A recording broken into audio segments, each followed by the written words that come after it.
समांतर श्रेणी 2, 5, 8, 11 का 11वां पद क्या होगा। सबसे पहले हम लिखेंगे ए, जो कि ए जो होता है एपी का प्रथम पद होता है, तो ए बराबर हो जाएगा कितना 2।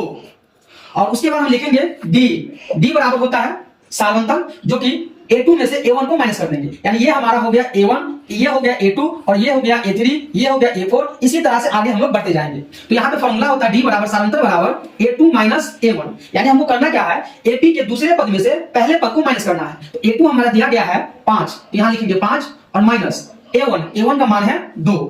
अगर 5 में से 2 को घटाते हैं आता है 3, तो हमारा x बराबर जो दिया है वो है 11। हमें निकालना क्या है, तो हमें निकालना है 11वां पद क्या होगा। और जैसे आपको nवां पद बोले, अगर वहां पद बोले, आपको समझ जाना है कि वो n का मान दिया है। तो n का मान हमारा दिया है कितना 11, तो हमने लिखा n बराबर 11।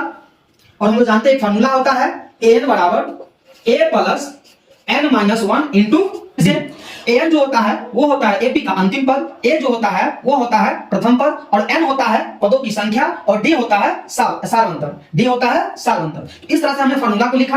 अब यहाँ पे जितने भी मान दिए गए हैं उस सभी मान को यहाँ पर पुट कर देना, यानी वैल्यू रख देना है। तो a का मान दिया है 2 और n का मान दिया है 11 हो गया, और ये माइनस में 1, और यहाँ पे d का मान दिया है कितना 3। अब आगे जब हम इसको बढ़ाएंगे तो ये हो जाएगा आपका 2 प्लस, अब यहाँ पे देखना है 11 में से 1 गया आएगा 10, और गुने में कितना है 3। अब यहाँ पे ये 2 हो गया, और 10 को 3 से गुना करना है, तो 10 या 30, और 30 में 2 क्या करना है जोड़ देना है। तो यहाँ पे आ गया ये 32। अभी जो हमारा ऑप्शन है वो बिल्कुल सही ऑप्शन है।